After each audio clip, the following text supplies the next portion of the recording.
Opinionated, outspoken, informative. The Jaguar Journal. Your source for the latest information on Southern University sports and SWAC athletics. A Baton Rouge sports talk tradition. Now, here's your host, Reggie Flood.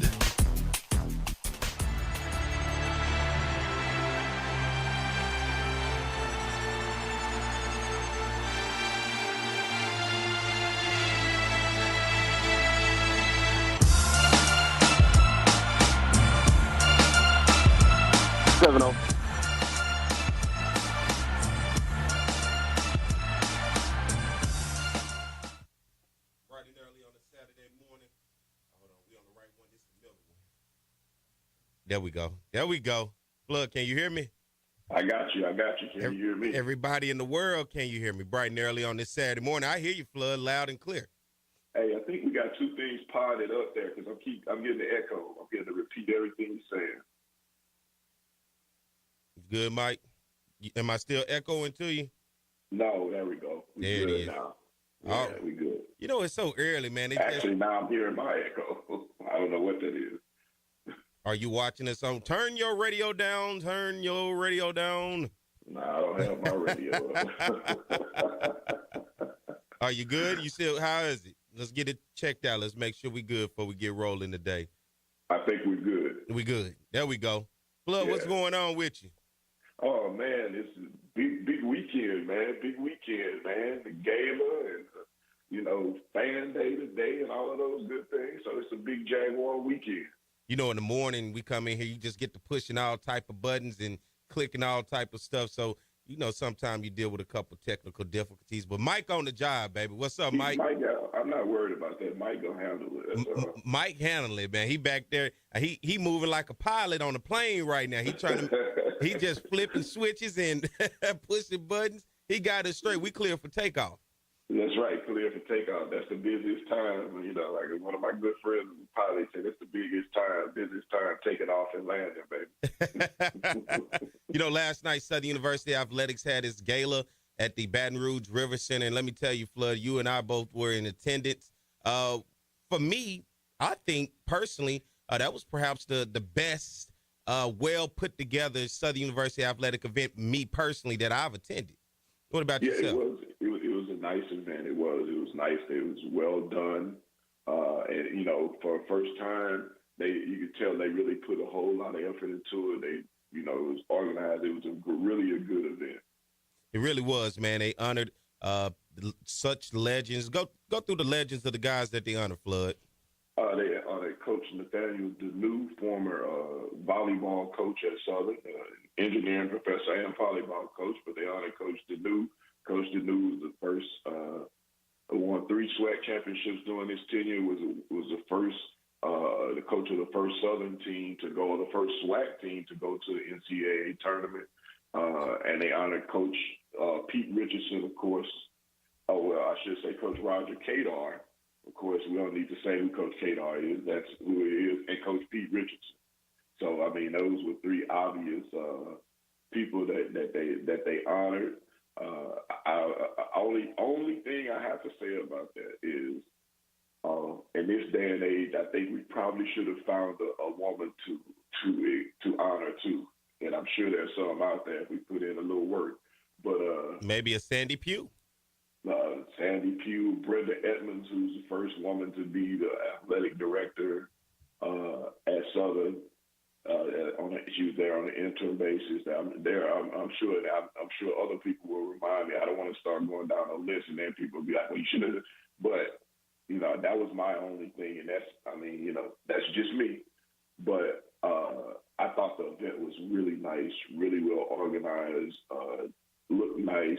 People looked good. They raised a lot of money. And from what I understand, they raised a great amount of money. All the tables were sold out. So it was a great night, especially for an inaugural event.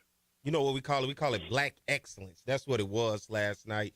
And amazing event, well put together, beautiful people, dressed beautifully, and it was a good time, I think, had by all. And I enjoyed it. I had to get up out of there. I didn't get the chance to make it to Tamia. Did you do the dance last night?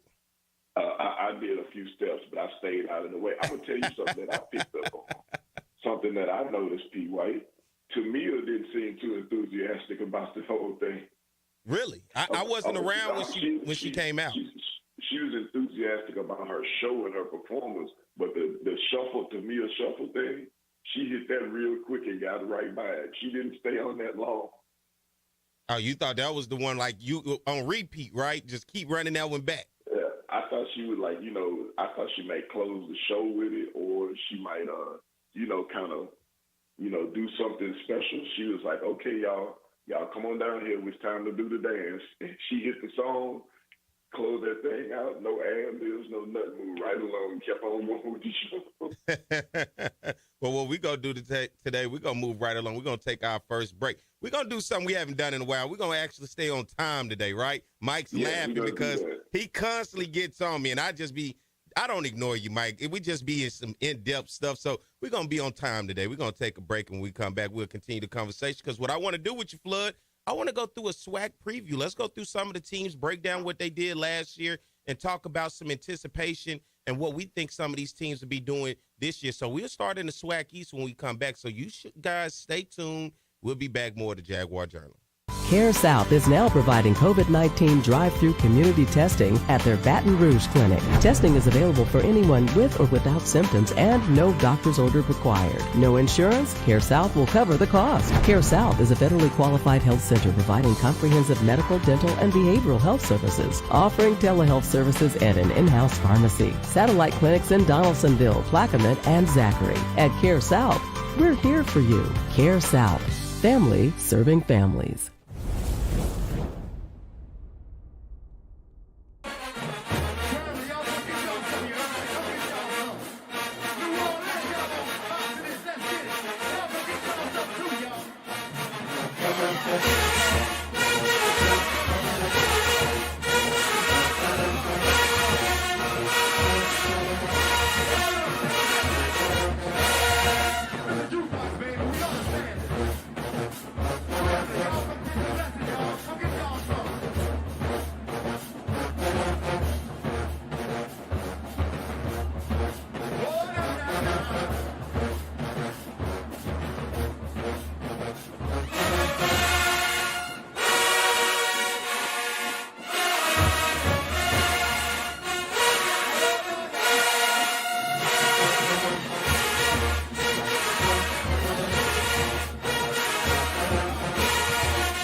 All right, we're back more to Jaguar Journal. I'm Perry White. He's Reggie Flood. Good morning to everybody out there listening to us on YouTube and all the millions and millions and millions of fans and supporters out there listening in Radio Land. We want to thank you. Shout out to everybody listening to us in Alexandria.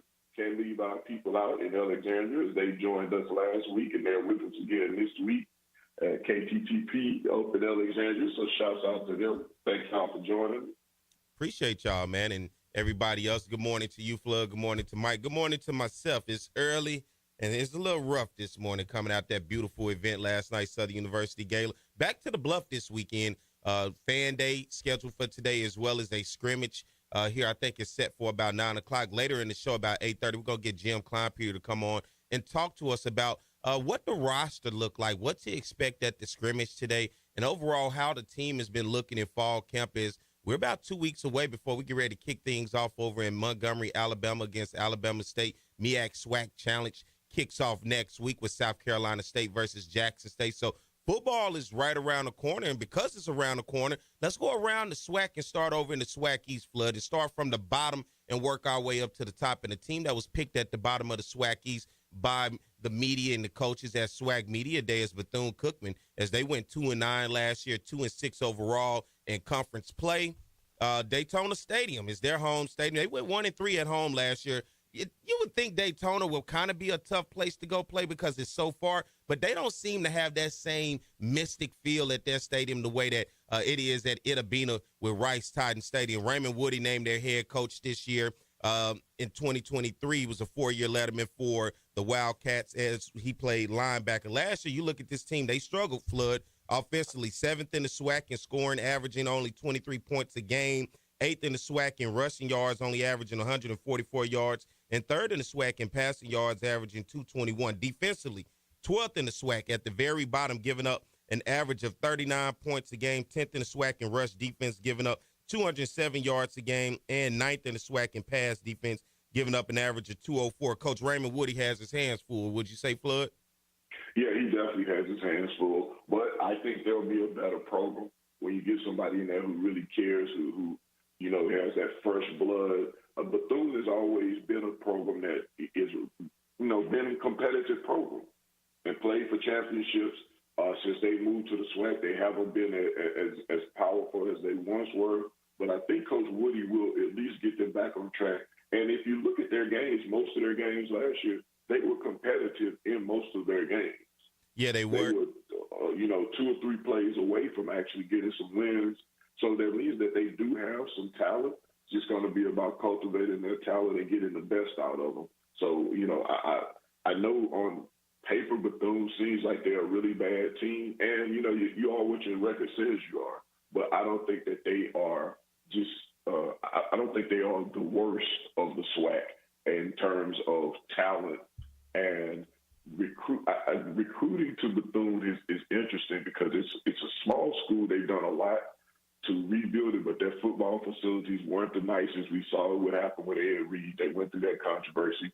They seem to have upgraded their facilities some, and they seem to be making an attempt to get back in the mix and be competitive in football again. That's right. Typically, they have talent. We've seen them before, especially during their days in the MEAC, of being a formidable opponent. We move right on into the 5th spot. The Delta Devils of Mississippi Valley, they went 2-9 last year, 2-6 in conference play. Rice-Titan Stadium, that stadium I was just telling you about, it is a tough place. 2-3 at home last year, but you look at just overall, they win games typically that you don't expect them to win when teams have to go over to Itabena, Mississippi. Coach Kendrick Wade has been named the head coach, of course. Their coach at last year, Vincent Dancy, left the program to go take a position coach with Coach Deion Sanders over at Colorado.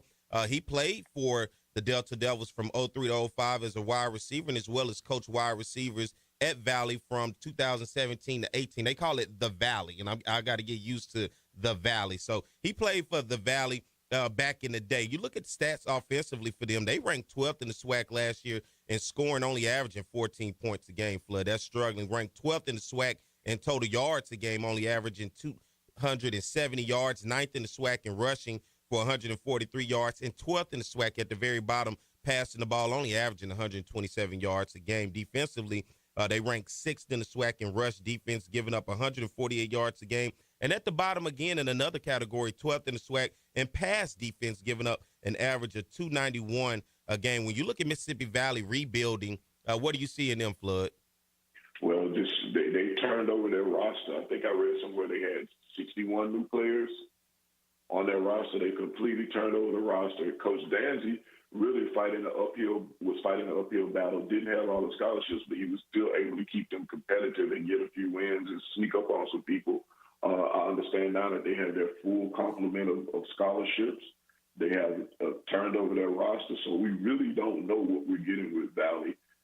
We just know what traditionally Valley has been, and they've always been behind the 8 ball when it comes to funding, facilities, recruiting, all of those things. But once again, it seems like they're putting forth an effort to try to be more competitive on the field. And with a completely new roster and now full allotment of scholarships, honestly, we don't know what we're going to get out of Valley.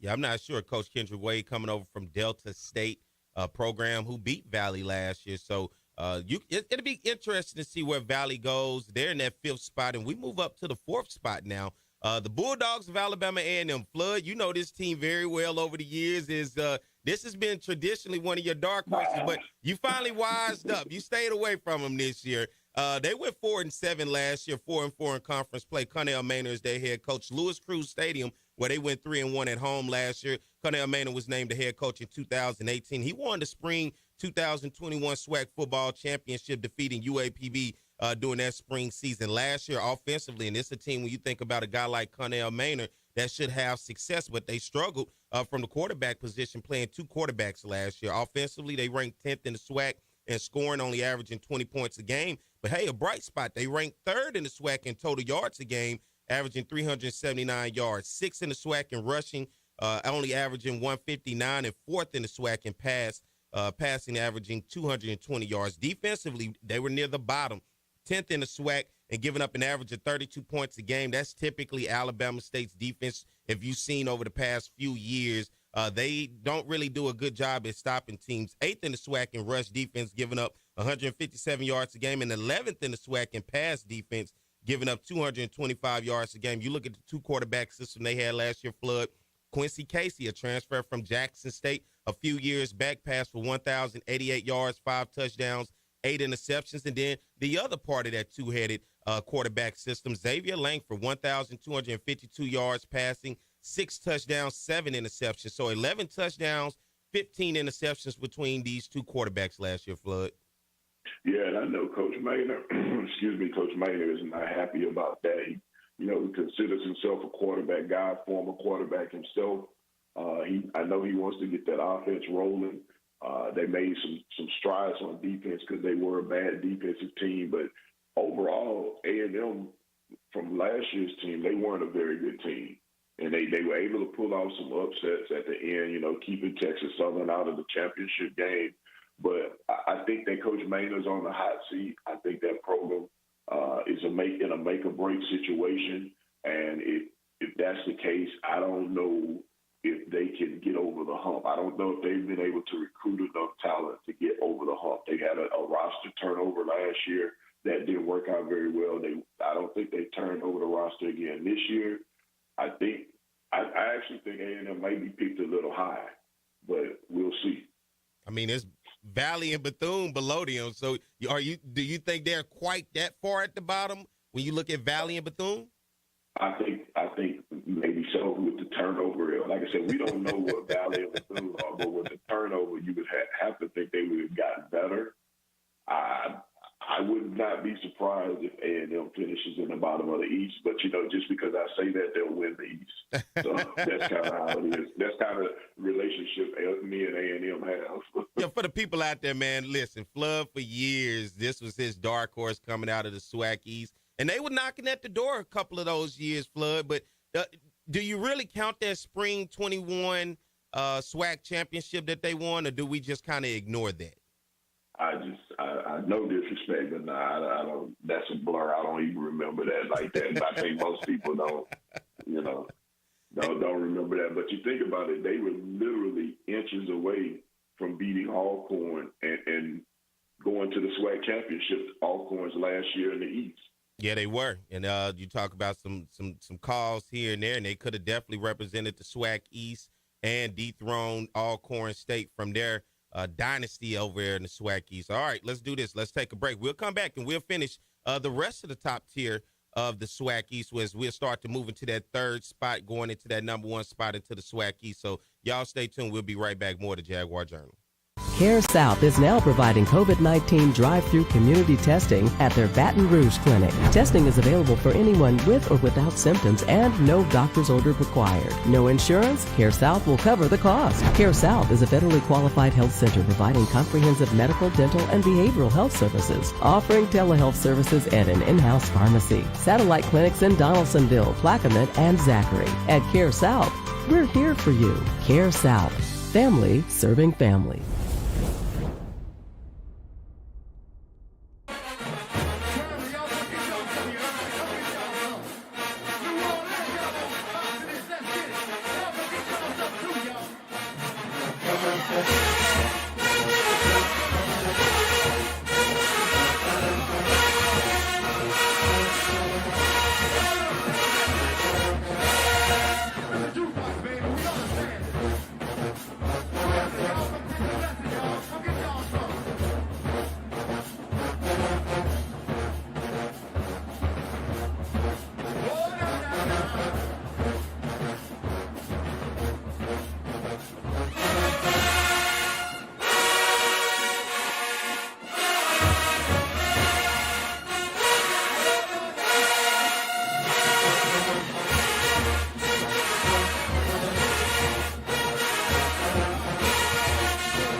We're back. More to Jaguar Journal. Of course, it's bright and early in the morning. I'm Perry White. He's Reggie Flood, getting things going. Good morning to everybody out there on YouTube that has subscribed and follow us. I see the comment section this today. You guys are having comments. Good morning to everybody out there on Facebook Live as well. Thank you for joining us.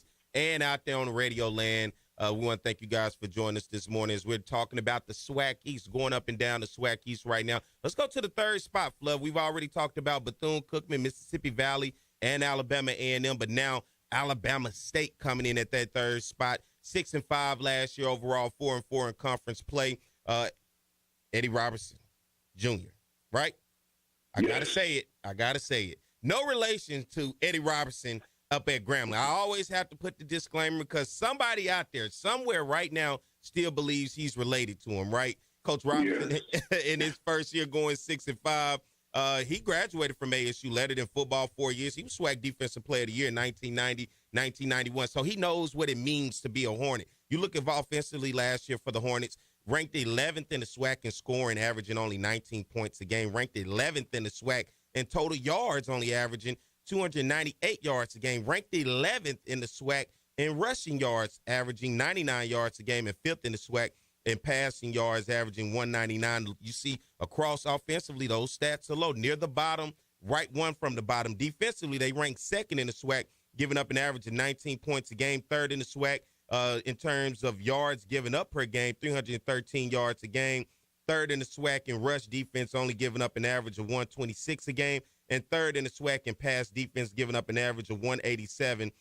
Demetrius Davis was their starting quarterback last year, passed for 1,287 yards, 7 touchdowns, 4 interceptions. Low numbers when you look at overall efficiency for a quarterback, and I think that's why you see offensively those stats low. And then Colton Bubba Adams, their defensive player, 54 tackles, 4 sacks. Clearly, you can see it's night and day when you look at offensively and defensively for the Hornets of Alabama State, Flood. Yes, yeah. I think Coach Robinson is building a good program there. They are real tough out. They played some tough games last year. Couldn't generate any offense, and I think that's been the focus of this offseason, trying to generate some offense, trying to get some guys in there who can create some big plays. So I have high expectations of Coach and what he's capable of. I think of course, he loves the program. He's a child of that program.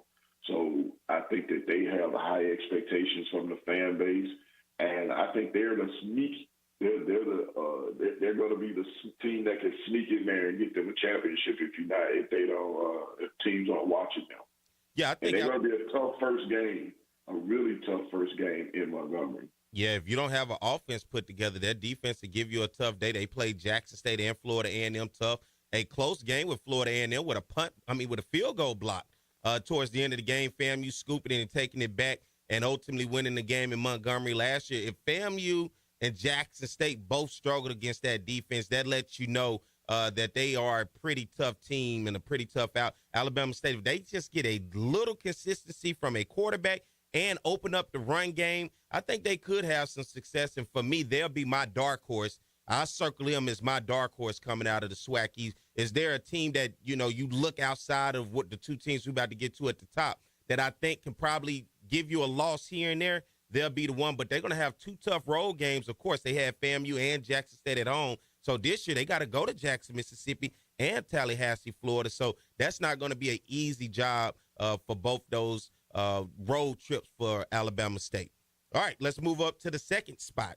A team that a lot of people thought should be in the first spot, neither here nor there. But the Tigers of Jackson State going 12-1 last year, 8-0 in conference play. They went 5-0 at Veterans Memorial Stadium last year, but they named a new head coach, T.C. Taylor. Of course, Coach Deion Sanders has departed the program, taking the head coaching job up at Colorado, and now T.C. Taylor takes over the program. Played quarterback and wide receiver for JSU and has been on the staff since 2019, coaching tight ends and wide receivers. You look at this program last year, offensively, they ranked first in the SWAC in scoring, averaging 37 points a game, first in the SWAC in total yards, averaging 445 yards a game, 7th in the SWAC in running the ball. Didn't do it too well at running the ball, but they got it when they needed it, only averaging 148 yards a game, and first in the SWAC when you look at passing yards, averaging 297 yards a game. On the other side, they were just as good offensively as well as defensively. First in the SWAC, giving up an average of only 13 points a game. Number 1 in the SWAC, giving up only 252 yards a game. Number 2 in the SWAC in rush defense, only giving up 117 yards a game. And first in the SWAC, Flood, in pass defense, only giving up 135. When you look at T.C. Taylor taking over this program, a roster turnover, a coaching staff turnover, but yet for their fans, still high expectations for the Tigers.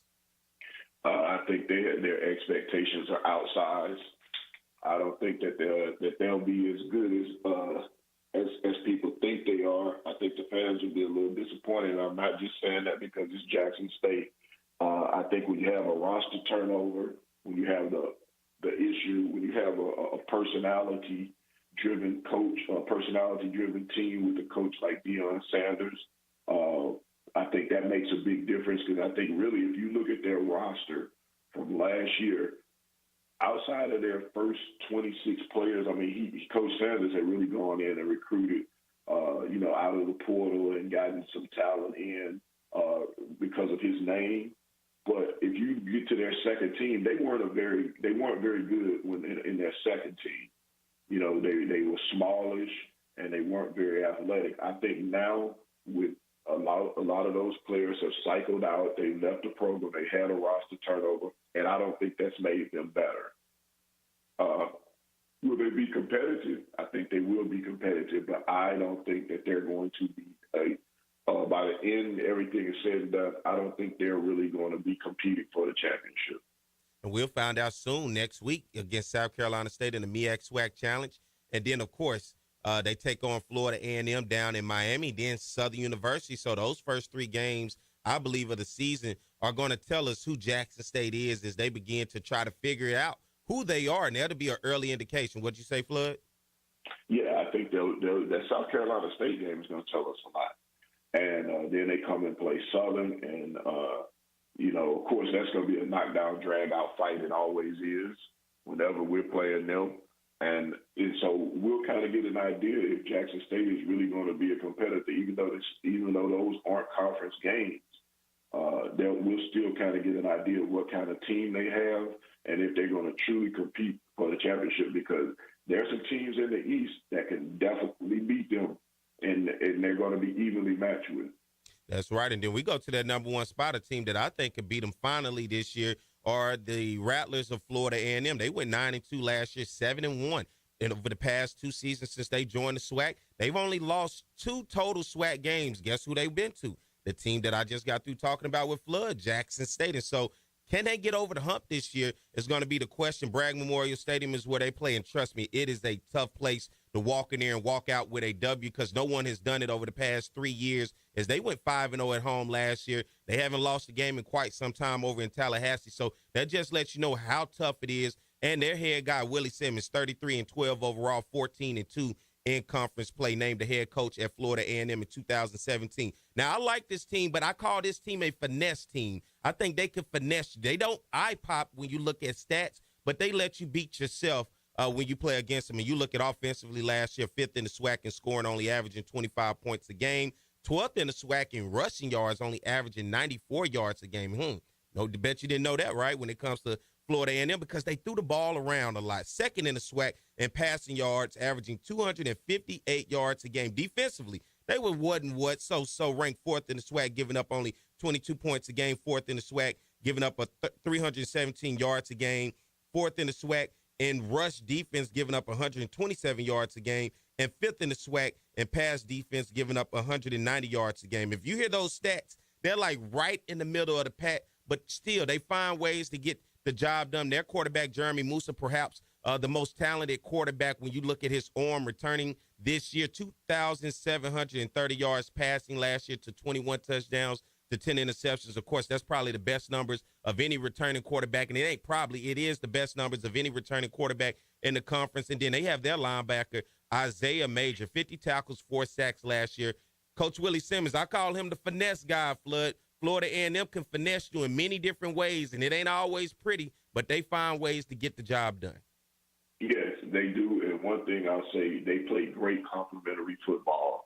Their offense, while the stats might not pop off the screen on offense and defense, they play well together. Their defense creates turnovers. Their offense takes advantage of those turnovers. They get timely defensive stops. And Coach Simmons to be known as an offensive guy, but they really hung their hat on being able to play good defense. And so I think that FAMU is, on paper, they're the best team in the conference, honestly. And they're the only 2 losses they have in conference over the past 2 years is to Jackson State. I think it's imperative that they get over that Jackson State hump early in the season when they play them down in Miami. If they do that, then that's that might change some things. things for Florida A&M in terms of, kind of getting that off their back. Once again, FAMU is going to be right there competing for the championship. Yeah, they picked first in the SWAC East, and you circle that area where I think was a concern last year, but they go out and get a transfer. They're 12th in the SWAC in rushing yards, only averaging 94 yards, but they go out and get a big-time guy and a transfer from Nebraska to help in that run game. I think if they can get that balance to help Jeremy Moose and become a true balanced offense, they are a legit threat for any team in this conference, and I think they are a clear favorite to make it to the Celebration Bowl. Yes, I agree with you on that. They are. I think they're I think they are the best team in the conference, honestly. All right, let's get ready to take a break. We'll come back. We'll recap the SWAC East, all right? We'll go top to bottom, and then we'll give our own predictions of what we think and who are our dark horses and what we think about the SWAC East. So we'll be right back. More of the Jaguar Journal. Care South is now providing COVID-19 drive-through community testing at their Baton Rouge clinic. Testing is available for anyone with or without symptoms and no doctor's order required. No insurance? Care South will cover the cost. Care South is a federally qualified health center providing comprehensive medical, dental, and behavioral health services, offering telehealth services and an in-house pharmacy. Satellite clinics in Donaldsonville, Plaquemine, and Zachary. At Care South, we're here for you. Care South. Family serving families. Care South is now providing COVID-19 drive-through community testing at their Baton Rouge clinic. Testing is available for anyone with or without symptoms and no doctor's order required. No insurance? Care South will cover the cost. Care South is a federally qualified health center providing comprehensive medical, dental, and behavioral health services, offering telehealth services and an in-house pharmacy. Satellite clinics in Donaldsonville, Plaquemine, and Zachary. At Care South, we're here for you. Care South. Family serving families. Care South is now providing COVID-19 drive-through community testing at their Baton Rouge clinic. Testing is available for anyone with or without symptoms and no doctor's order required. No insurance? Care South will cover the cost. Care South is a federally qualified health center providing comprehensive medical, dental, and behavioral health services, offering telehealth services and an in-house pharmacy. Satellite clinics in Donaldsonville, Plaquemine, and Zachary. At Care South, we're here for you. Care South. Family serving families.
All right, we're back more to Jaguar Journal. Good morning to everybody out there tuning in on the YouTube Jaguar Journal YouTube channel. Good morning to everybody tuned in on the Facebook Live. We appreciate your support, and good morning to out there everybody listening in Radio Land. We always enjoy the fact that you take the time to wake up and listen to us this morning. I'm Perry White. He's Reggie Flood. That's right. Shout out to my man DJ Tim Bowie up in Alexandria, man, holding it down for us on the board. All right, and Flood, we just talked about the SWAC. He's pretty much recapped it. Went from the bottom to the top, and for everyone, if you just tuned in, from the bottom to the top, pretty much goes Bethune-Cookman at the 6th spot, Mississippi Valley at the 5th spot, Alabama A&M, the Bulldogs, at the 4th spot, the Hornets of Alabama State at the 3rd spot, and then right there, 1 and 2, the two best teams, I think, in the past couple years. Jackson State number 2, Florida A&M number 1. We've finally seen it flip with Florida A&M in that number 1 spot. When you look at the SWAC East, top to bottom, Flood, give me your dark horse coming out of the SWAC East. Honestly, I don't think they're a dark horse, but if it was a team that I would say was probably better than they seem right now on paper, it'd probably be Bethune-Cookman. Mm-hmm. You think they'll exceed expectations? Yeah, I think they'll exceed expectations for sure. You look around for that Jackson State, Florida A&M. Of course, Jackson State not the same team with Coach Sanders, but what's your thoughts on them when you look at all of that? Do you think they'll finish it between that 1 and 2? Do you think by the time it's all said and done, they'll be below that? I think they'll be below that. I think they take 2 losses in the Eastern Division, at least 2 losses in the conference. I think they lose to FAMU, and I think they lose to Alabama State. That's a good one. And when you look at Jeremy Musa, the quarterback at Florida A&M, for you, is he solidified as the best quarterback in this conference? I think right now you have to go with him as the best quarterback in the conference. He's put up the numbers. He's been right there. I think, yeah, he is. And it look test, stats test, everything says he's the best quarterback in the conference. But my man Andrew Body, we're going to get to him a little later. You got to look at him. You can't count him out. Can't count him out. And I think the bigger thing when you look at Alabama A&M, for them, for so long, Aquil Glass has masked a lot of things for that offense. And now 2 years removed, your study seeing, I think, Alabama A&M trying to find that next guy that can be that offensive leader for that Bulldogs team. And they just can't seem to find it between Quincy Casey and Xavier Langford. Yeah, and that's going to be an issue for them continuing. I know Coach Maynard wants to get that together. He seems to have a hard time getting a quarterback in there to replace Aquil Glass. I mean, the fact that we're still talking about Aquil Glass right now speaks volumes. But I think until they have several issues, but one of them is quarterback, and that's one of the main issues they have.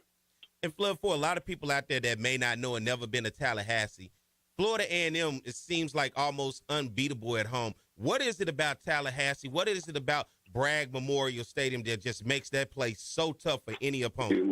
It's what Southern used to be. The fans are intimidated. They come there to make noise. They come there to intimidate you. Everybody joins in, from the band to the people in the press box. Everybody is there for FAMU to get a victory, and they do whatever it takes. They say whatever they can say.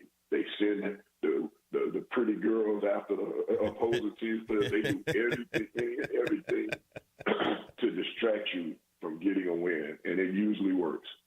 It definitely works. It's been working for them since they joined over into the SWAC, and they've had success. And Willie Simmons, you look at him coming over to that program from Prairie View, and he had made some remarks at one time. You remember when he got there and he basically was saying that the MEAC and the SWAC, 2 totally different things. And, of course, we've seen that, but he kind of seemed like he was talking down on the SWAC a little bit. Now it didn't kind of seem like he was. He called the MEAC a better conference than the SWAC. That's what he said. And now that they're over in the SWAC, of course, he's 14-2 in conference play. But not only for a SWAC East Division title, but do this team look like they can legit win a Celebration Bowl at Florida A&M? I have to see them, but I think on paper, yeah, they can. Yeah.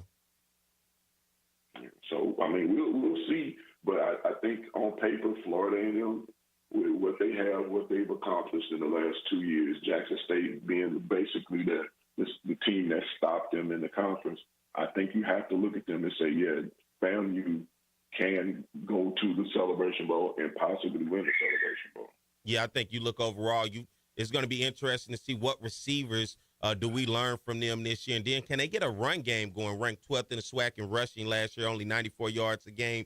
Can they get a run game to complement Jeremy Musa? They, like I said before, they went out and got a running back transferred in from Nebraska. Can he be that extra piece to help them? I watched some of his footage at Nebraska. Hey, pretty solid guy in terms of being able to maneuver around the field. I think he helps them out. And then for FAMU, I think their trenches, Flood, that D-line and O-line is really going to be a strength for them as well.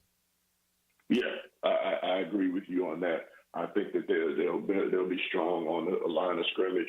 They're going to have to be if they're going to win games. But yeah, I agree with you on that. And my dark horse for everybody out there, and you can say your dark horse or who you think in the chat and all the way around, but I think my dark horse, I'm going to go with Alabama State. I like the way the Hornets played against Jackson State and Florida A&M last year. If they could have mustered up some offense against Jackson State last year for their homecoming over in Montgomery, I think that could have been a totally different game compared to what you saw. They defense did a great job at really holding Jackson State. And then you saw that against Florida A&M as well. Florida A&M blocking a last-minute field goal and returning it back and getting the victory up in Montgomery, Alabama. But I like what Alabama State is building. Perhaps, for me, may have the best defense returning. If not, it is the best defense returning with Colton Bubba Adams back there at linebacker. They're solid. They'll make it a tough day for your offense, especially for an inexperienced guy at quarterback. And I think that's going to be their bread and butter. But if they can get and develop a quarterback and add with a run game to really help them out and be a balanced offense, not too much, but just a balanced offense, for me, I think Alabama State will be the dark horse, and they have potential to make some upsets and maybe, just maybe, find themselves in a position that they haven't been in a long time, and that's really competing for a SWAC East Division title and maybe winning one. So if you're my dark horse, I'm pretty much saying there could be some upsets, but tough road games on the road at Jackson State, on the road at Tallahassee. We just talked about Bragg Memorial. It's a tough place to go and win. And then, of course, Jackson State is scheduled them for homecoming this year. So we'll see what that looks like. But that is the SWAC East top to bottom. We got to get ready to take a break. And when we come back at the top of the hour, we're going to talk about the SWAC West and see how things look with each team and where they fared last year and what we think about this year. So you guys stay tuned. We'll be back with more of the Jaguar Journal. Care South is now providing COVID-19 drive-through community testing at their Baton Rouge clinic. Testing is available for anyone with or without symptoms and no doctor's order required. No insurance? Care South will cover the cost. Care South is a federally qualified health center providing comprehensive medical, dental, and behavioral health services, offering telehealth services and an in-house pharmacy. Satellite clinics in Donaldsonville, Plaquemine, and Zachary. At Care South, we're here for you. Care South. Family serving family.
Wake him up, Tupac.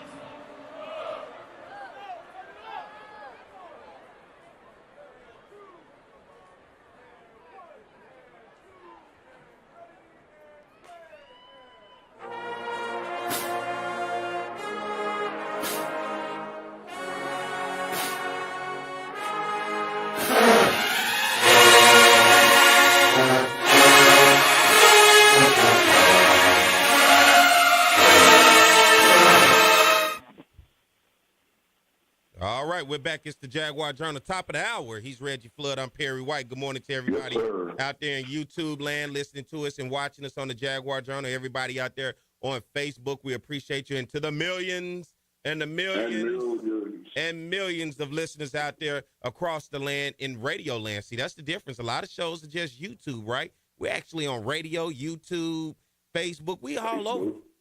That's right. Shout out to our people in Alexandria. Shout out to them joining us. And appreciate y'all. Appreciate y'all listening in. So I just saw a picture of Tamia last night, so I left Flood before she got on. But damn, listen. That green.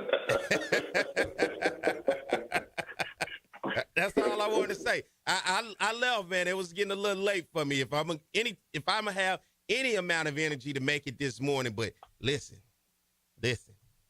I like what I saw in that picture. That's all I want to say. Tamia, you got it, girl. You got it. She's a beautiful woman, no doubt about that. Woo! Mike, I'm going to show you a picture of Tamia. You know who Tamia is? Oh, okay, yeah. Man, that thing there, nice, boy. Listen. All right, let's talk about the SWAC West. See, I could talk about it all day, but I do that in my own personal time. All right, we're on business, and I know you guys want to talk about the SWAC West, right? You want to listen and see what things are looking like and how these teams fared last year and what we think they're going to do this year. So let's start at the bottom of what the coaches and the media and everybody else decided to think how this thing is going to turn out. Now, the SWAC West, I don't know, Flood. I consider the SWAC West for anybody that ever played dominoes. You ever had to wash before? You know what I'm talking about? You ever been the wash man in dominoes before?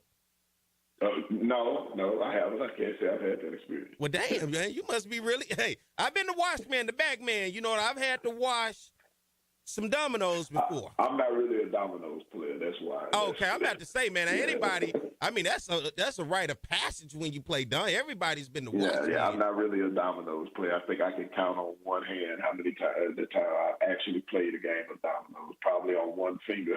All right, then that makes sense then, because I'm about to say, never have I heard anybody ever play dominoes and didn't have to wash. So, but for me, the SWAC West is like that. Close your eyes, and when you look at 1 through, I'll say 4, maybe even 5, that's basically what it is. It could be anybody, and we saw that last year, the way things ended near the end of the season. Let's start at the bottom of that. I think one team that nobody is seeing to be part of that. They are part of that domino that you don't want in your hand, and that's the Golden Lions of UAPB going 3-8 last year, 1-7 in conference play. They finished the second consecutive season at 1-7 in conference play, 2-14 over the past 2 years. Simmons Bank Field is where they play their games at up there in Pine Bluff, my old stomping ground in my neck of the woods. 2-3 at home last year. They named Alonzo Hampton. He takes over for Doc Gamble, who was fired last year mid-season. Alonzo Hampton, the guy right there from Arkansas, Warren, Arkansas, about 45 minutes south of Pine Bluff, takes over the program. He coached defensive backs there from 2006 to 2008.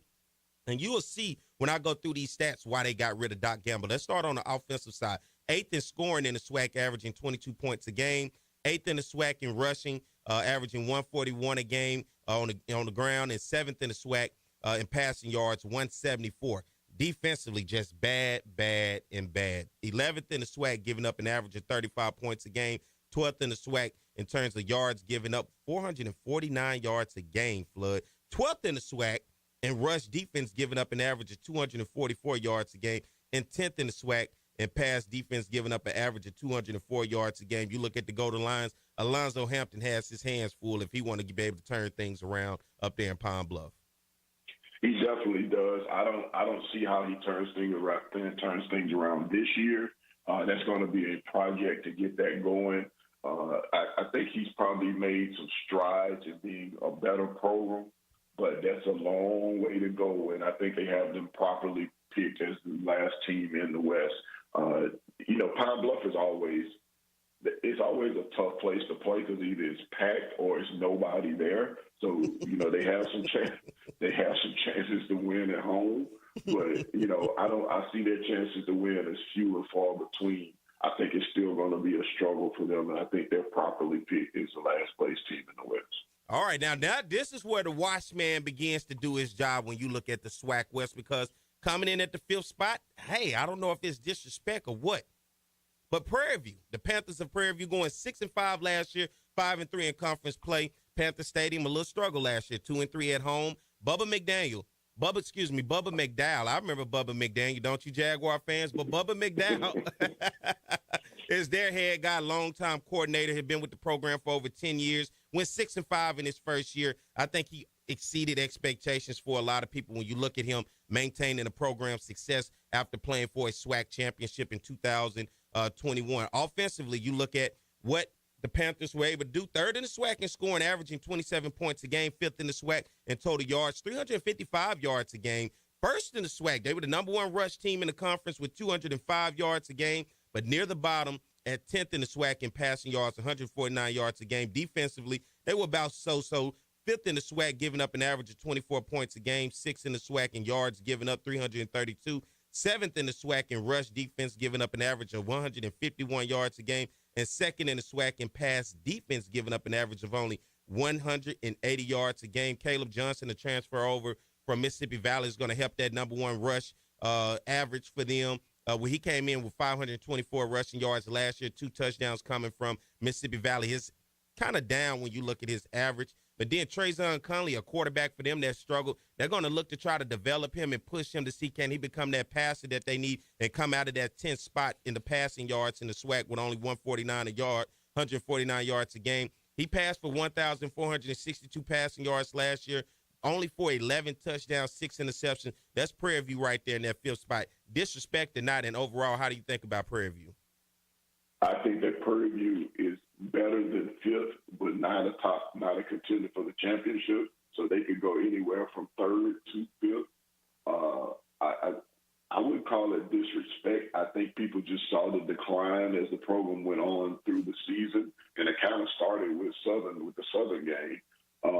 I think that Prairie View is going to be competitive. I don't think they're going to be necessarily a good team. I think they'll be in the middle, so they could, like I said, anywhere from 3rd to 5th in the West would not surprise me with Prairie View. All right, let's move up to that 4th spot. The Tigers of Grambling State going 3-8 last year, 2-6. Eddie Robinson Stadium, they went 2-1 at home last year. Hugh Jackson in his first season has some struggles, man. Just simple as that. Former head coach of the Cleveland Browns, and he was the offensive coordinator at Tennessee State before coming down to Grambling, Louisiana. Offensively, you look at them, 6th in the SWAC and scoring, averaging 23 points a game, 10th in the SWAC in total yards a game at 311 yards a game, 5th in the SWAC in rushing, averaging 167 a game, and 11th in the SWAC when you look at passing. They struggled in the passing side of things, 143 yards a game. Defensively, 9th in the SWAC, giving up an average of 31 points a game. 9th in the SWAC in rush defense, giving up an average of 180 yards a game. And 8th in the SWAC in pass defense, giving up an average of 203 yards a game. You look at them bringing over Miles Crawley from Alabama State. Sundiata Anderson, 10 tackles for a loss, 7 sacks, picked and tabbed as the SWAC preseason defensive player of the year coming off the D-line. And then you look at their linebacker position with Lewis Matthews, 68 tackles, 3 sacks last year. What do you see about Grambling State in year 2 of Hugh Jackson building depth and trying to get that program headed in a different direction? I don't think they're going to be much better than they were if the coaching continues to be what it is. They're kind of talented. They have some bright spots on their team, which is obvious, with the preseason defensive player of the year. But I just don't see Grambling getting that much better to move up and be an actual contender for anything. They've gotten better, but I think everybody else has gotten better too. So I think they gave Grambling a position because they figured Grambling can't get any, they're not going to fall off. They're not going to get worse. They have to get better. So people kind of gave them that position because they're Grambling. But I just don't necessarily see that them being a serious contender. I don't necessarily see them getting better than the other teams that are ahead of them, or even some of the teams that are behind them. That's right. They're right there in that spot. And let's go to the 3rd spot. I think is pretty shocking for me. The Tigers of Texas Southern going 2-2 at home last year. Clarence McKinney, of course, he's 9-27 overall and 7-20 as the head coach at Texas Southern since being named the head coach in 2018. Before getting to Texas Southern, he spent 6 seasons as the running back coach at Texas A&M from 2012 to 2017. Offensively last year, 4th in scoring in the SWAC, averaging 25 points a game, 4th in the SWAC in rushing yards, averaging 177 yards a game, and 9th in the SWAC in passing yards, averaging 167 yards. Defensively, they ranked 7th in the SWAC, giving up an average of only 25 points a game. 11th in the SWAC in rush defense, giving up an average of 208 yards a game. I still don't know why Southern just didn't run the ball down their throat last year, but I'll go keep going. And they ranked 7th in the SWAC in pass defense, giving up an average of 194 yards a game. Andrew Body, of course, their star. They move as Andrew Body moves, 1,807 passing yards last year to 13 touchdowns to 6 interceptions. Clarence McKinney, Texas Southern, Flood, 3rd spot in the SWAC West. What do you think? Strictly based on Andrew Body. That's all that is. That they're not a very good team. Of course, they've given Southern fits for the last 2 years, but this will be Andrew Body and that team's first time coming to Mumford Stadium. They've actually played on neutral site games. I think that'll make a difference. But I think that ranking is strictly on the back of Andrew Body, who is the best dual threat quarterback in the conference, one of the best dual threat quarterbacks in all of FCS. So I think when you have a guy like that returning for his 3rd year, that makes a big difference.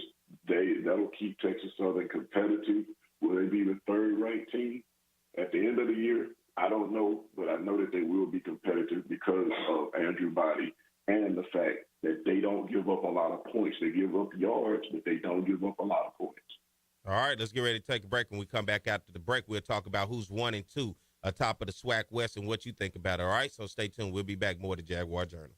Care South is now providing COVID-19 drive-through community testing at their Baton Rouge clinic. Testing is available for anyone with or without symptoms and no doctor's order required. No insurance? Care South will cover the cost. Care South is a federally qualified health center providing comprehensive medical, dental, and behavioral health services, offering telehealth services and an in-house pharmacy. Satellite clinics in Donaldsonville, Plaquemine, and Zachary. At Care South, we're here for you. Care South. Family serving families.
All right, we're back. More of the Jaguar Journal. Of course, he's Reggie Flood. I'm Perry White. Good morning to everybody out there tuned in the Jaguar Journal YouTube channel, Facebook, everybody out there listening in Radio Land. What you got, Flood?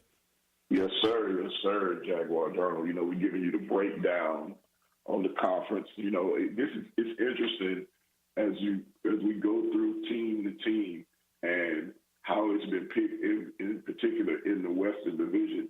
Because like you said, it's like washing dominoes. You don't know what's going to come out of that pile. You don't know what's going to come out. Close your eyes, wash them around, and just pull what you're going to get. Then look at your hand. And right now we're going to the two teams at the top of the SWAC West. And if you're watching on the YouTube or Facebook, they're right there behind me on the TV playing each other. And let's start with the number 2 team, and that's the Braves of Alcorn State. 5-6 last year, 4-4 in conference play.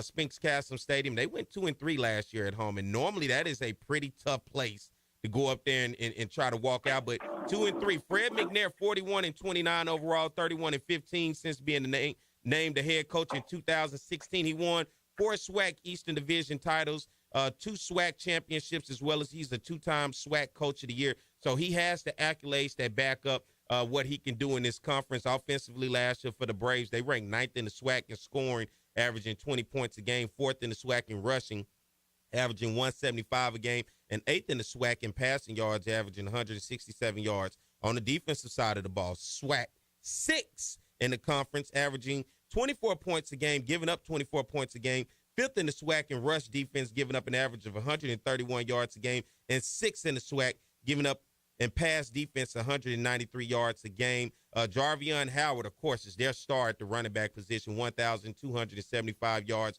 rushing, 16 touchdowns last year. Aaron Allen, their quarterback who played last year, 1,424 yards passing, 8 touchdowns, 7 interceptions. Struggled a little bit when you look at that ratio, but then they bring in a transfer quarterback coming out of Missouri, Tyler Macon, who's from East St. Louis, Illinois. And if you know about East St. Louis, they can play some football up there. So he's coming out of there.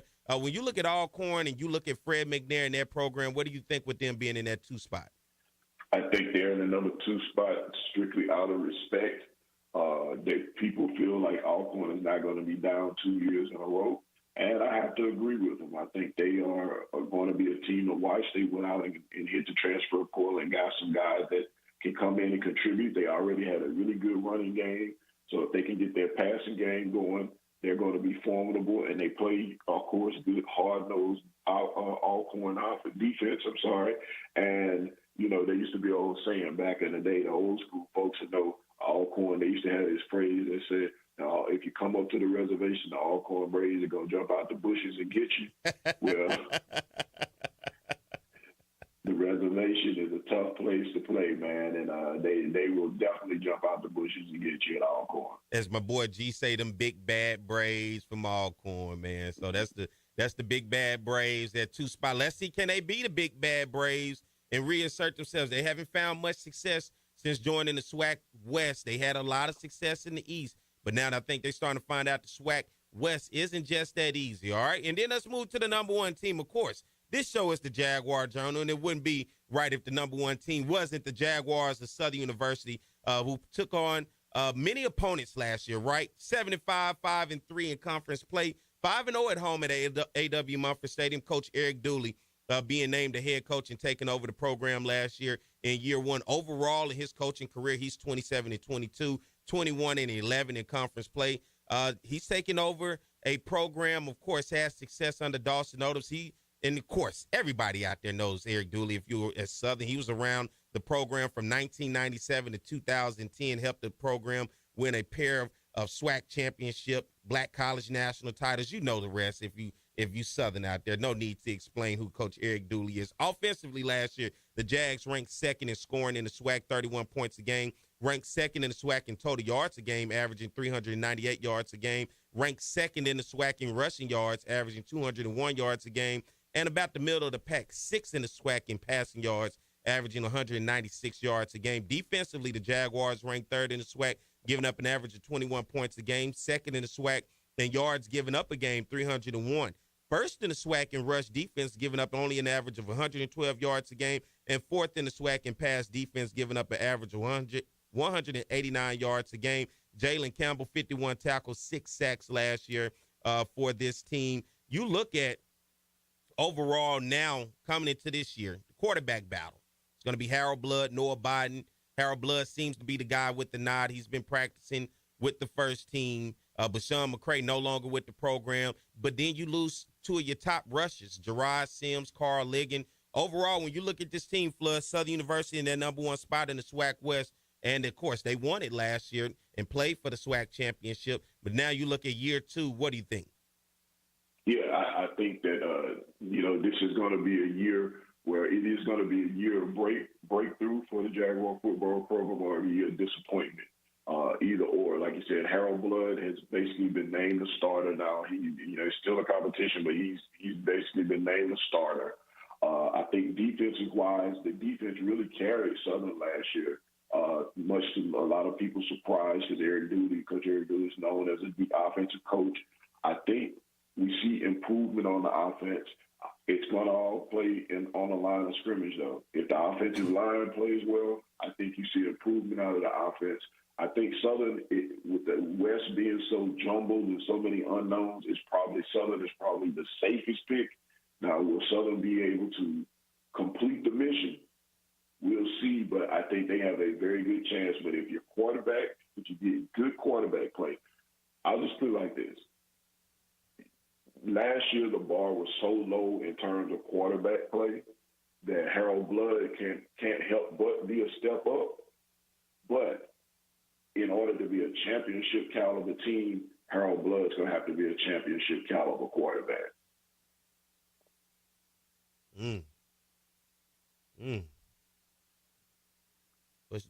Mike, what should I say behind that?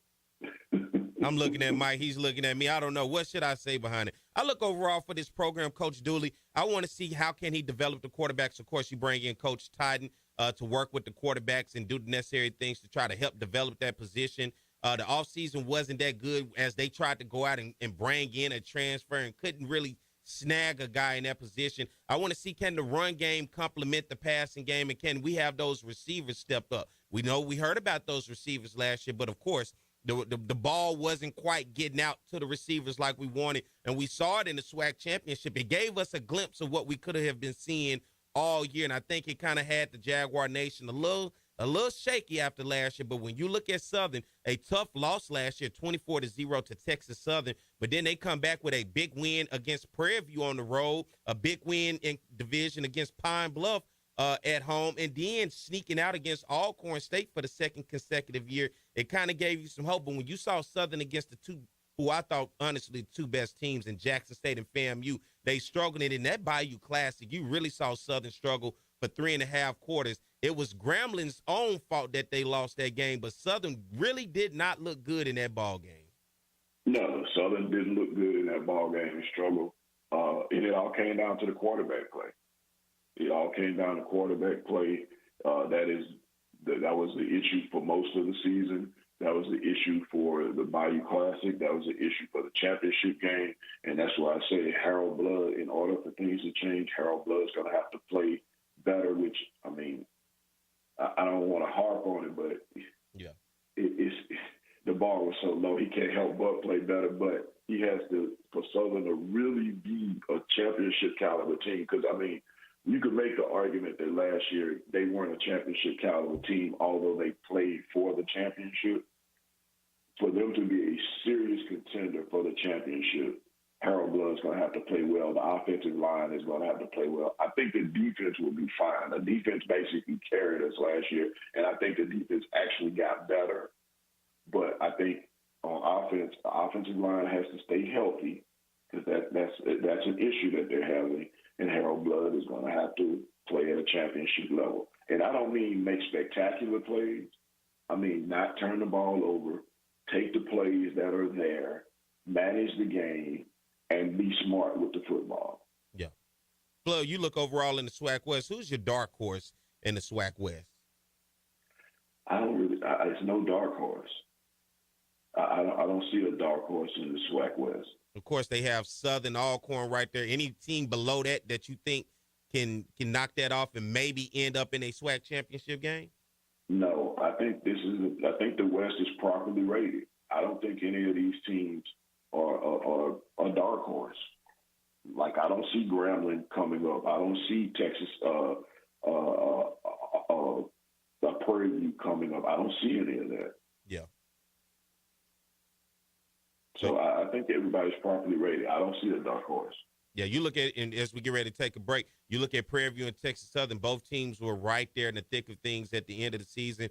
Prairie View had it right in their grasp. All they had to do was go to It'll Be the Mississippi and walk away with a W. Instead, they walked away with a well-whooped, and you know the rest. Texas Southern goes up to Huntsville, Alabama to take on Alabama A&M. They're up 14 points with about 7 seconds left. Andrew Body gets hurt, fumbles the ball. They give up 21 unanswered points in the fourth quarter. Alabama A&M gets the W, and then both Prairie View and Texas Southern fall. It leaves it to Southern in the Bayou Classic. It almost looked like Grambling was about to knock us out, and Alcorn State was still some type of way in the conversation.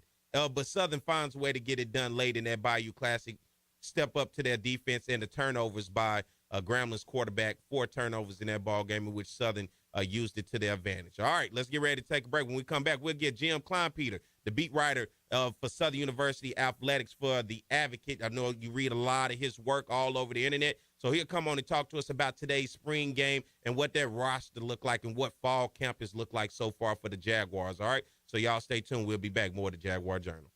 Care South is now providing COVID-19 drive-through community testing at their Baton Rouge clinic. Testing is available for anyone with or without symptoms and no doctor's order required. No insurance? Care South will cover the cost. Care South is a federally qualified health center providing comprehensive medical, dental, and behavioral health services, offering telehealth services and an in-house pharmacy. Satellite clinics in Donaldsonville, Plaquemine, and Zachary. At Care South, we're here for you. Care South. Family serving family.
right, it's the Jaguar Journal. I'm Perry White. He's Reggie Flood. Good morning to everybody Yes, out there Yes, listening to the Jaguar Journal on the YouTube channel. Be sure to hit that subscribe button, hit those likes.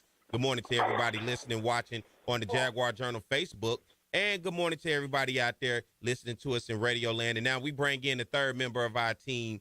And, of course, you read his work all the time, and he's a great guy when it talks about breaking down Southern University football, and that's our guy, Jim Kleinpeter. Good morning, Jim. Good morning, Perry. Morning, Reggie. Jim. Jim, you are now officially a third member of our team, all right? I heard that. Yeah, I'm thrilled. Yeah, when's my paycheck getting here? Hey, listen, that's a good We question. can all three of us can go looking for that. That is a good question, Jim.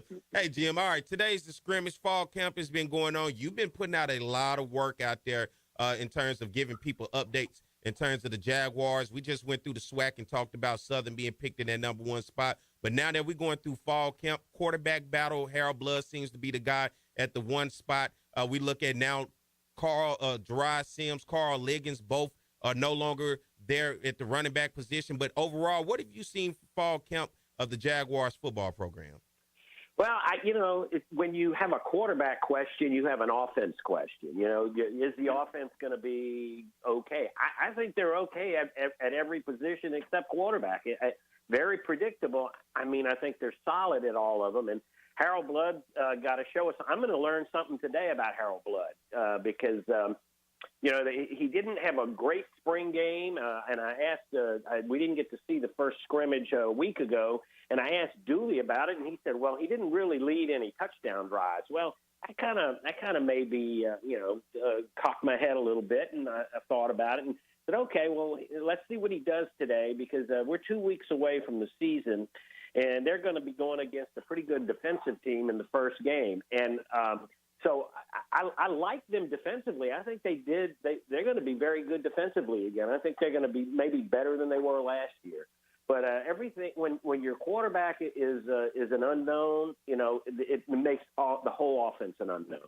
And for a lot of people, you talk about the offensive line. What does Southern O-line been look like? Is it solid enough to give a quarterback enough time in the pocket to be able to get the ball out? And is it solid enough to be able to open up those running lanes for a deep running back room?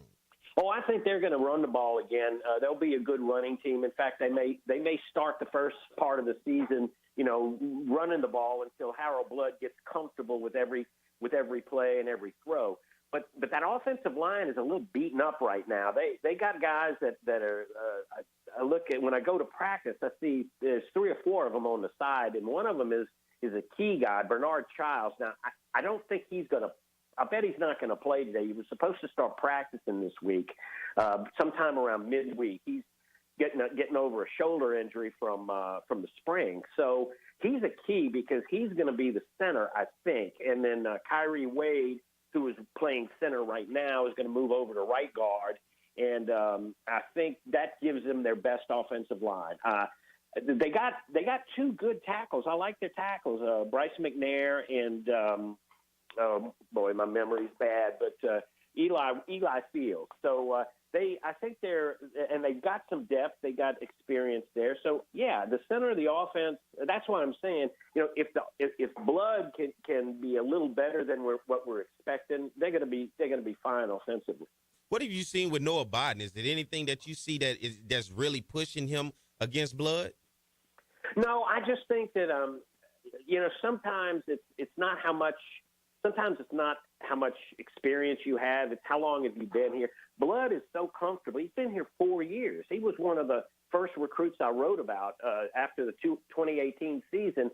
And he was a good quarterback in high school. He was the kind of guy, you trusted him. The coach trusted him. I talked to his coach, and he was a guy that led other people, understands leadership, and he just hasn't been able to get a chance. He always had somebody in front of him at Southern, but he's been in the program for 4 years, even though he's been there under 3 different coaches.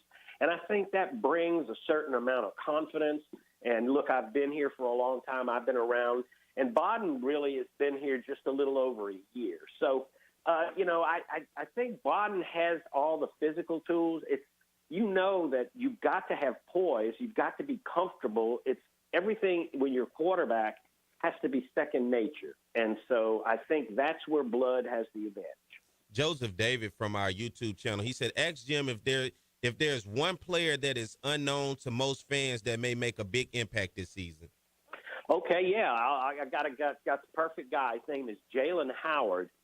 He averaged 21 yards a catch at PVU last year. And, he's one of those guys, he didn't come over with Dooley the first year, but he came over.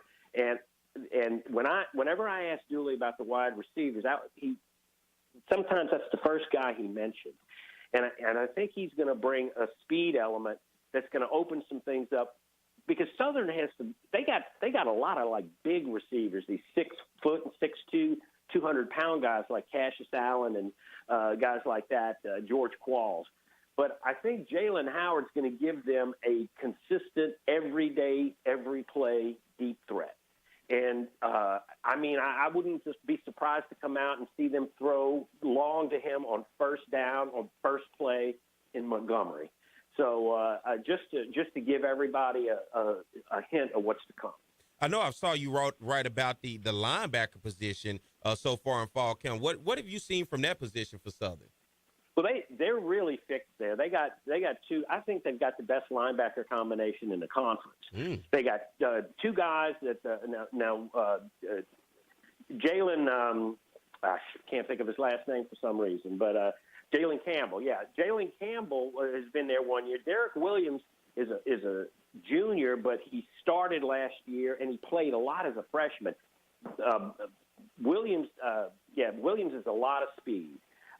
So I like what they've got up front. And then they brought in these three guys, Reggie's favorite player, Willie Matthews, and a couple other linebackers, and they're going to bring some speed. They got guys that can run on defense, but they got more of them this year. And another place that's going to help Southern is in special teams, because these guys that aren't starting, you gotta be able to play special teams and bring some athleticism to the special teams. So Josh Tate is another one there.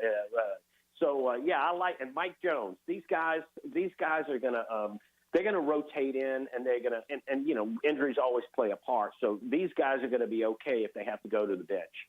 What was your biggest takeaway from last year of ending the season and what you saw compared to coming into this year? And I know it's just fall camp, but compared to what you see, where do you see the biggest improvement in areas, and where do you see maybe a drop-off in the area?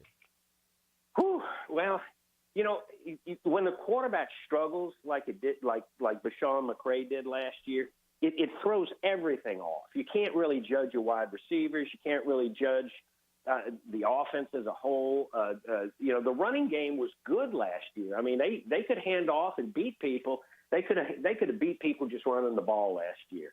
So, I got to see. I got to say that it was very disappointing watching how much they got worse as the season went on throwing the ball, and that I don't know. I don't know what was off kilter. Maybe it was.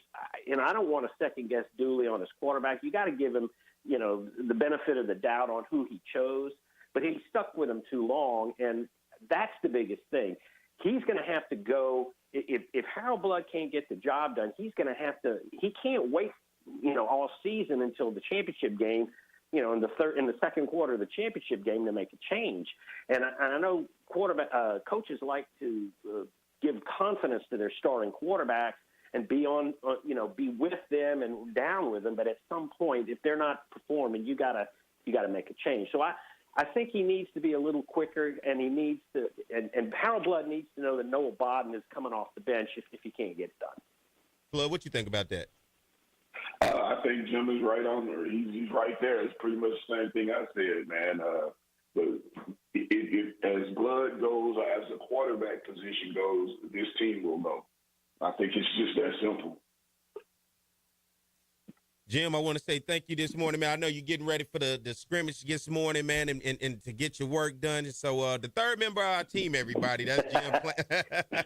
My pleasure, guys. Jim Kleinpeter. Jim, we're going to try to get you, as we start back as the season goes, try to do those Sunday night lives again. We'll check your schedule and Flood's schedule and try to update people after the games if you're down to do that. Sounds good. All right. Thank you, Jim. That's Jim Have a good one, Kleinpeter. Jim. of the All Advocate. right. Thank you, Reggie. All right, let's get ready to take a break. And when we come back, we're going to close things out and get ready for a Back on the Bluff day. All right, so y'all stay tuned. We'll be right back. More of the Jaguar Journal. Care South is now providing COVID-19 drive-through community testing at their Baton Rouge clinic. Testing is available for anyone with or without symptoms and no doctor's order required. No insurance? Care South will cover the cost. Care South is a federally qualified health center providing comprehensive medical, dental, and behavioral health services, offering telehealth services and an in-house pharmacy. Satellite clinics in Donaldsonville, Plaquemine, and Zachary. At Care South, we're here for you. Care South. Family serving families.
All right, ladies and gentlemen, we are back. He's Reggie Flood. I am Perry White. It is the Jaguar Journal. I want to thank Jim Kleinpeter for coming on, giving us a breakdown, giving us some insight in terms of what the team's looking like going into today's scrimmage game. It is Fan Day, Fan Fest at Southern University. Back on the Bluff, as they call it, last night. The gala had a great time last night.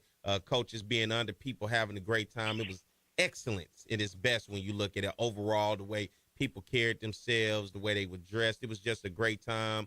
And then today, the scrimmage this morning, then going over to the mini dome for the Fan Fest. Flood. For you, good weekend to get ready for football season, right? Yes, it is a good weekend to get ready for football season, man. And like I said, everybody come on out, be on the bluff, hang out. My Capitol High people, we having our Capitol High reunion today. Beautiful thing. All the classes, big school, whole school reunion going down on the campus of Capitol High. So that's a beautiful thing, too. So full weekend. Sounds good, man. Shout out to Capitol High, man. What year, Flood? Every year. I'm Capitol 87. 87, okay. That's why I'm asking you, man. You. Yeah, I'm 87. What's Capitol High like these days? Well, coming back, man, they brought it back into the EBR system from the charter system. East Baton Rouge is taking over. Things are looking up. They just hired my former teammate, Keith Woods, back as the head football coach. So, he's out there pounding the ground, trying to get players in, trying to, create some enthusiasm around the program. A lot of the alums are coming back, getting involved. So things are looking up at Capitol. See, shout out to Karan, to C.J. Gidger. He's a Capitol alum, too. Oh, y'all in it together. Okay, I didn't know that. Red and gold striped lines, baby. Red and gold striped lines. Hey, good morning to everybody out there. Hey, if you have not done it so far, follow us and subscribe to us on the Jaguar Journal YouTube channel. You can also go like the Jaguar Journal Facebook page and keep up with a lot of information there. You can find Reggie Flood and Perry White, both of us, on all social media. We out there if you're looking to keep up with us. And I hope everybody enjoys and have a good time this weekend. Of course, if you're going to be out there for the scrimmage or Fan Fest, make sure you get some hydration today. Get some water. It has been HOT lately to the 5th degree, right, Flood? Yes, sir. So, yes, sir. And I'm hoping we can start losing these triple-digit days by the time that Jackson State game comes. Yeah, I hope so, too, because it's going to be hot today. People who are going out to that scrimmage and going out to Fan Fest, please be careful because it's going to be hot. Make sure you hydrate. Yeah, drink water and some Powerades and Pedialyte. I know you like to drink that other stuff. That stuff that had you laid out underneath A.W. Mumford Stadium. Remember that year? What was that year we played Jackson State and somebody decided to have the game at like 2 o'clock? We did that during the spring. Right? No. That was a spring game. No, that was a fall game. I think that was like 2016, 15, if I'm not mistaken. And, that was a tough day, man. EMS was all over the stadium working that day. IVs, hydration, all type of stuff, man. I remember that year. That was a pretty tough year of that 2 o'clock kickoff. Yeah, it's been some tough. I can remember one year we had homecoming, and it was Blaze and hip hop and R&B out there, man. It was hot. People were passing out and stuff, man. Anytime you had those day games, but it seems like this past month, and in particular these past few weeks, it's just been so extreme in terms of the heat, man, that you really have to be careful. I understand that the high school games last night, some of the scrimmages and stuff, they had a lot of problems with overexertion and overheating at the games, even taking the proper water breaks and stuff. You have to even do that more than we've done it in the past. So this is definitely an unusual situation. You have to take precaution for that. Oh, yeah. I had a game Thursday night, Denham Springs and Woodlawn, and we made sure, hey, even the officials, we said it don't even got nothing to do with the players. Make sure you good. If you need a water break, we're going to stop this thing and make sure we hydrate. And that was the best thing, making sure everybody good, but still keeping the flow of the game. And my man Craig Pierre just made sure that I have to mention for him, the Blue and Gold Century Club are proud supporters of the Jaguar Athletics. They will sponsor their first-class bus trip to all Southern University away football games this year. Travel with the Blue and Gold Club to Montgomery on September the 2nd for $165, which includes a game ticket and refreshments. Parents of Southern University football players receive special discounts. For more information, call Craig Pierre at 225-394-7234. Once again, that number for Craig Pierre is 225-324-7234, and that's for the Blue and Gold Century Club, as they'll be sponsoring some bus trips, especially to Montgomery for that first one, first game against Alabama State, which is just right around the corner, people. It's right there. Y'all ready? It is right around the corner. I get to hear the band today. I get to watch some football. I get to see the cheerleaders. The students are back on campus. It is the fall. It is the fall, Flood. Yeah, it's here. Football season is here. We're getting ready to get at it and get active. So I'm ready. I'm ready for it, baby. I'm ready. You got Mike laughing over there when you said get active. He like, man, what you know about that? Get active. Mike, I invented getting active, Mike. Last night, the Southern University Gala. Give a recap, Flood, of those honorees last night.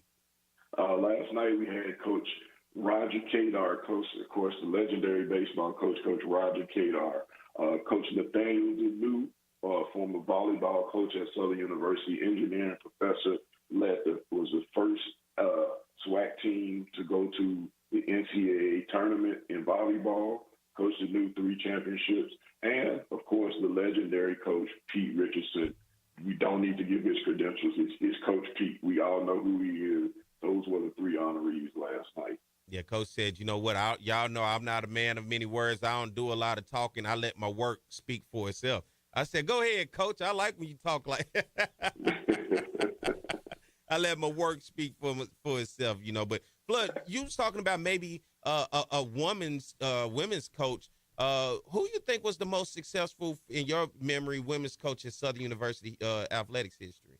Well, I mean, in terms of obviously Sandy Pugh will probably be the most successful.